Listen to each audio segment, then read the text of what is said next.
This is from section 6.7. It's involving using e to do derivatives. So it basically involves, oh man, I need a marker.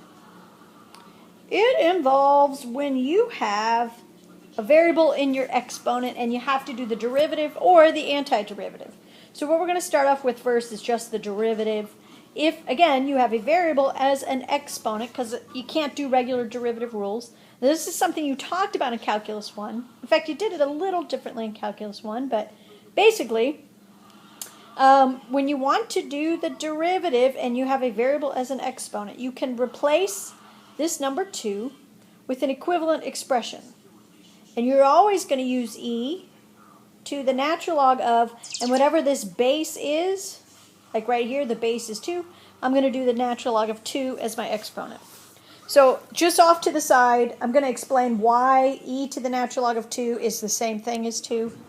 And it's kind of like a weird little logic thing, but natural log is the log base e, in case you forgot that from pre-cal. Okay, and a logarithm is an exponent. So if I have the expression log base e of 2, what that represents is the exponent, and I could call it anything. I mean, I can call it, I don't know, I'm just going to put a box there. So this statement, log base e of 2, means it represents the exponent that goes with e that gives you 2 for an answer. Okay, that's what log base e of 2 means. It's the exponent that goes with e that gives you 2 for an answer. E to that exponent is equal to 2.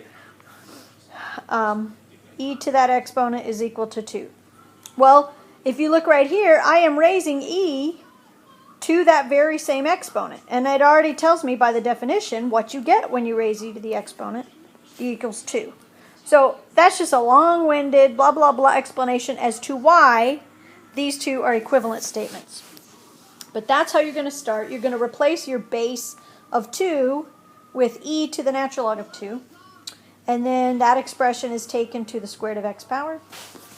So all you're doing is rewriting it. You haven't done any derivatives. Now, back in pre-algebra days, you learned when you're taking a power to a power, you multiply exponents. So I have e to the natural log of 2 times the square root of x power. So all that is just one giant, weird, funky exponent with the times in between. So next thing I'm going to do, though, is, in calculus, we talk about it all the time, we don't have square roots, so I have to change that. Natural log of 2 times x to the 1/2 power. Okay, I'm ready to do the derivative. So your first step is going to be a rewrite step where you're using that little e expression. And then you're going to kind of do a little bit of cleanup. Now you're ready to do the derivative. All right, from Calc 1, you learned when you're taking derivatives of an e, you get exactly what you started with. E is its own derivative. So you get e to the natural log of 2 times, so all this is the exponent, natural log of 2 times x to the 1/2. That's your exponent. And then times, this is your chain rule, the derivative of the exponent. All right, now natural log of 2 is a coefficient.